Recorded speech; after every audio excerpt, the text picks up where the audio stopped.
السلام علیکم ورحمۃ اللہ وبرکاتہ۔ اعوذ باللہ من الشیطان الرجیم، بسم اللہ الرحمن الرحیم۔ وَلَقَدْ آتَيْنَا مُوسَى الْكِتَابَ فَاخْتُلِفَ فِيهِ وَلَوْلَا كَلِمَةٌ سَبَقَتْ مِنْ رَبِّكَ لَقُضِيَ بَيْنَهُمْ وَإِنَّهُمْ لَفِي شَكٍّ مِّنْهُ مُرِيبٍ۔ صدق اللہ العلی العظیم۔ اللہم صلی علی سیدنا و مولانا محمد النبی الأمی وعلى آلہ واصحابہ وبارک وسلم وصلی علیہ۔ معزز سامعین و سامعات، سورۃ حامیم السجدہ پارہ نمبر 24، آیات مقدسہ نمبر 45 اور 46 ہیں، اور آج الحمدللہ یہ آیات 24ویں پارے کی آخری آیات ہیں، اور یہاں سے سورہ مبارکہ کا بھی آخری رکوع شروع ہو رہا ہے۔ اللہ رب العزت ان آیات کا فہم اور شعور عطا فرمائے، اور عمل کی توفیق اور صلاحیت عطا فرمائے۔ رسول اللہ صلی اللہ علیہ وسلم کو اللہ نے جو سچی رہنمائی دی وہ کلام مقدس قرآن پاک کی شکل میں ہے، لیکن اس سچی دعوت کو جب مکہ المکرمہ کی سوسائٹی پہ پیش کیا جاتا ہے تو یہاں کے کفار مکہ نے، مشرکین مکہ نے نہ صرف انکار کر دیا بلکہ مقابلے کے لیے میدان میں اتر آئے، مستقل مقابلہ شروع کر لیا اور کلام مقدس پر اختلاف کر لیا۔ حالانکہ سورہ مبارکہ کے آغاز میں بھی ہم یہ پڑھ چکے ہیں، کتاب فصلت آیاتہ قرآنا عربیا۔ اللہ رب العزت تو اس کلام مقدس کو جو نازل فرما رہے ہیں، سب سے پہلی بات تو یہ ہے کہ سماج کا خیال کرتے ہوئے اس وقت کی جو زبان رائج ہے عربی، اس میں نازل فرما رہے ہیں، اور فرمانے کا مقصد یہ ہے کہ اس کتاب کو تفصیل سے بیان کر دیا جائے، سمجھنے والے جو مخاطبین ہیں وہ اچھی طرح سمجھ لیں، اور پھر اس کے بعد اس کو دوسروں تک پہنچائیں۔ تو کوئی بھی چیز تفصیل سے شرح صدر کے ساتھ اس وقت سمجھی جاتی ہے جب وہ اپنی زبان میں ہو۔ دوسری زبان کو کیسے سمجھیں گے آپ؟ آج ہم حیران ہوتے ہیں کہ پاکستان کا جو تعلیمی نصاب ہے، آپ پہلی کلاس سے شروع ہو جائیے، پلے گروپ سے، وہاں ہماری اپنی جو مادری زبان ہے پنجابی یا علاقوں کی جو بھی علاقائی زبانیں ہیں، یا قومی زبان اردو ہے، اس کو چھوڑ کے ہم باہر کی زبان پر اعتماد کرتے ہیں، انگلش پہ اعتماد کرتے ہیں۔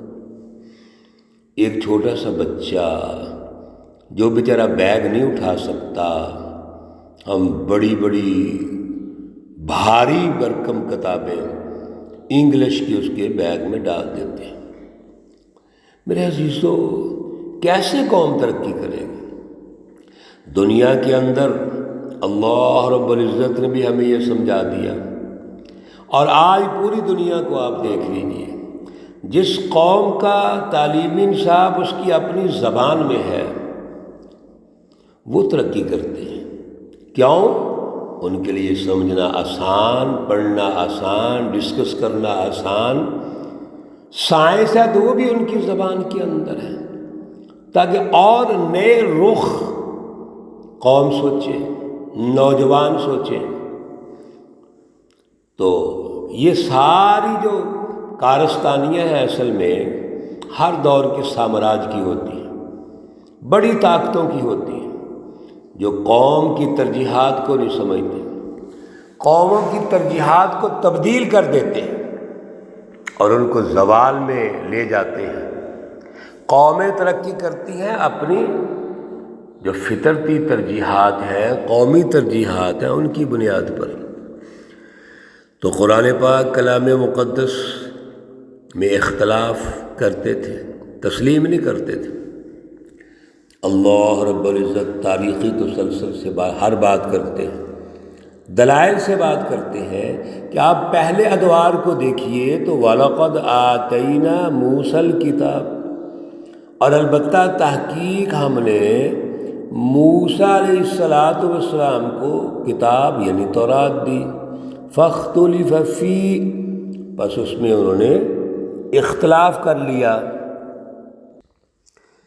تو موسیٰ علیہ السلام کی جو قوم ہے اس نے بھی تورات میں اختلاف کیا، اور اس وقت کے ظالم فرعون نے بھی اس کو تسلیم نہیں کیا، اس دعوت کو، دعوت توحید کو تسلیم نہیں کیا۔ اس لیے یہ تو ہر دور میں ہوتا ہے کہ وقت کا جو حکمران طبقہ ہے، ظالم طبقہ ہے یا شیطانی جماعتیں ہیں، وہ اس کا انکار کر دیتی ہیں، اختلاف پیدا کرتی ہیں اور عوام کو بھی اپنے ساتھ شامل کر لیتے ہیں۔ تو اس وقت بھی اختلاف ہوا ہے تورات میں، وَلَوْلَا كَلِمَةٌ سَبَقَتْ مِن رَبِّكَ، اور اگر یہ کلمہ یعنی یہ فیصلہ سبقت من ربک، آپ کے رب کی طرف سے طے شدہ نہ ہوتا، لقضی بینہم، البتہ ان کے درمیان فیصلہ ہو جاتا۔ یہ جو اختلاف کرنے والے ہیں، انبیاء کو پریشان کرنے والے ہیں، اللہ رب العزت نے باقاعدہ ایک سسٹم کے تحت ان سے ڈیل کیا ہے، ورنہ اللہ رب العزت چاہتے تو ایک سیکنڈ میں ان کو ختم کر دیں، لقضی بینہم، فیصلہ دے دیں، لیکن اللہ رب العزت کا یہ طریقہ نہیں ہے۔ طریقہ یہ ہے کہ اللہ ڈھیل دیتے ہیں۔ دنیا کے نظاموں کو بھی دیکھتے ہیں کہ شیطانی جماعتیں کہاں تک جاتی ہیں، سچی جماعتوں کی بھی آزمائش کرتے ہیں کہ وہ کتنے صبر و تحمل سے آگے بڑھتی ہیں، اللہ کی رضا کو پہچانتی ہیں۔ یہ دونوں ہی چیزیں ضروری ہیں، اللہ وقت پہ فیصلے کرتے ہیں۔ وَإِنَّهُمْ لَفِي شَكٍّ مِّنْهُ مُرِيبٍ، اور بے شک یہ جتنے کفار ہیں، مشرکین ہیں، منافقین ہیں، یہ شک میں ہیں، اور شک بھی ایسا کہ اس میں اور ایک شک موجود ہے۔ میرے عزیزو، کوئی بھی کام اگر آپ کرنا چاہتے ہیں تو سب سے پہلے فکری طور پر، نظریاتی طور پر استقامت ہونی چاہیے۔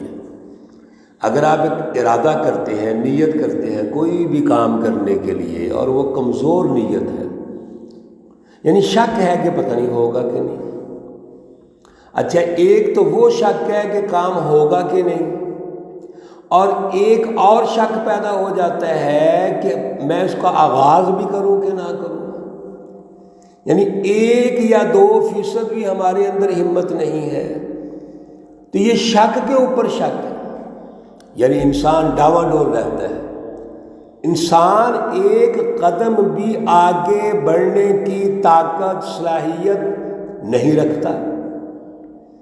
ایک شک کی نیت اور پھر اس نیت پر اور شک، یہ مزاج اللہ ارشاد فرما رہے ہیں ان کفار، مشرکین اور منافقین کا۔ تو جب آپ اپنے نظریے پہ شک کرتے ہیں، فکر اور فلسفے پہ شک کرتے ہیں، آپ کو یقین نہیں ہے، تو آگے کیسے بڑھیں گے؟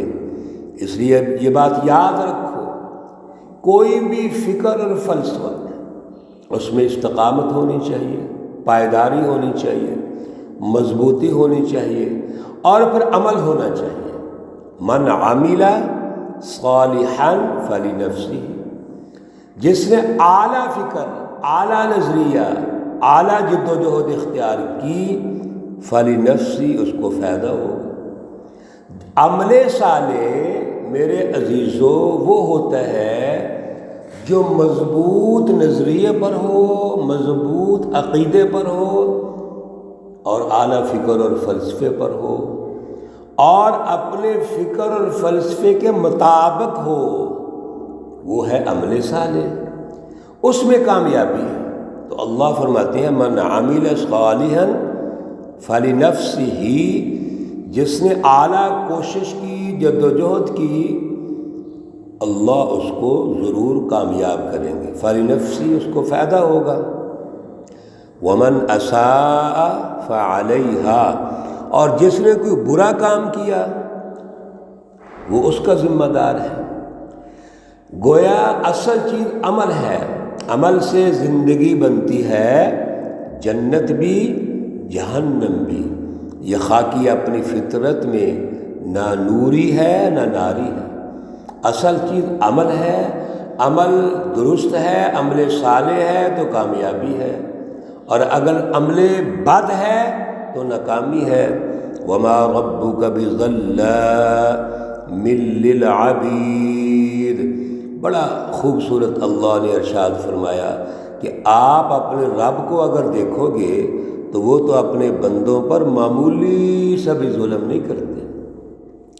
آج کے دور میں یہ جو بڑی جاہلانہ فلسفی ہے کہ قوموں کے حالات تنگ ہو گئے، پریشانیاں ہو گئی، اللہ کی طرف سے آ گئی۔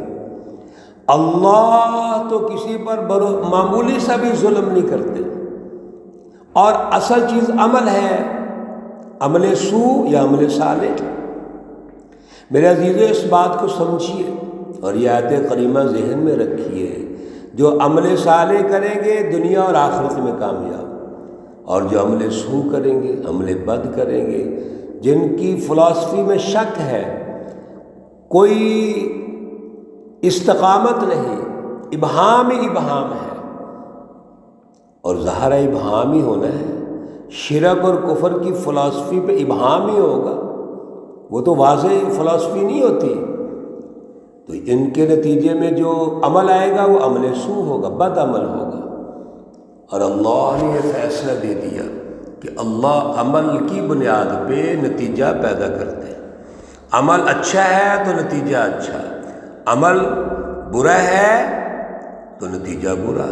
آج کی مہنگائی، آج کی پریشانیاں، آج کی معاشی بدحالی، آج کی بدامنیاں، انتہا پسندی، فرقہ واریت، میرے عزیزو ہمارے اس غلط فلسفی اور غلط عمل و کردار کی وجہ سے۔